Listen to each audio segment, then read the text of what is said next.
The Wonderful Garden. There was once a school in the middle of a big town. It had a large country yard for a playground, with not a blade of grass and certainly not a flower.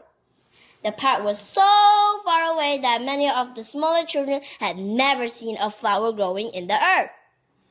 The teacher, Miss Thomas, was sad about it. "Do you know," she said to her mother, "some of my little ones have never seen a flower growing, or a butterfly, or even a bee. Isn't it dreadful?" "You must put that right," said her mother. "Get the children to help you and try to make a garden for them." So Miss Thomas spoke to the children, and they made a plan. Some of them had dirty little backyards. 2 of them had tiny gardens where a bush or 2 grew. 1 of them knew the park keeper, because he was a friend of her father. Between them, they decided to do a very hard thing. They would make a garden in their schoolyard. The children who had dirty little backyards scraped up earth from them and carried it to school in bags and pails. The 2 that had tiny gardens borrowed a wheel earth to school in it.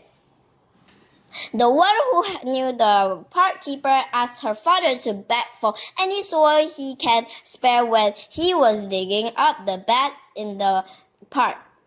Little by little, a mound grew in the sunniest corner of the schoolyard. It grew and it grew. It was added to each day by some child or other. Miss Thomas nearly wore her arms out carrying earth from her home to school. But at last, there was enough in the mound to plant some seeds in. What excitement there was!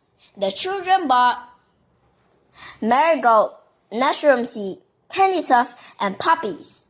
They planted them after a rain shower. In a week, all the seeds were showing tiny green heads. They grew higher. They made themselves leaves. They put up buds. The children loved them and watered them when they were dry. Then the flower opened, and the little corner was bright with orange marigolds, golden mushroom, red and pink and white poppies, and pretty candytuft. Everybody in the school looked at the tiny garden at least 20 times a day. The people who lived in the dirty houses around came and peeked through the railings at it.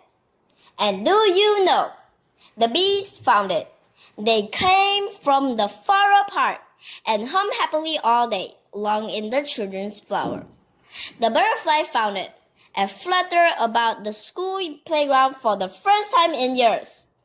And one day, a robin saw it, and he sat on the school wall and sang a dreamy little song about flowers and sunshine. It's a tiny bit of countryside, right in the very middle of the town, said everyone. It was well worth the aching arms and heavy loads. Who would have thought that we could bring growing flowers, humming bees, colorful butterflies, and singing birds into our dirty old yard? I'd like to see that garden, wouldn't you? It's wonderful what people can do when they all work together. Thank you.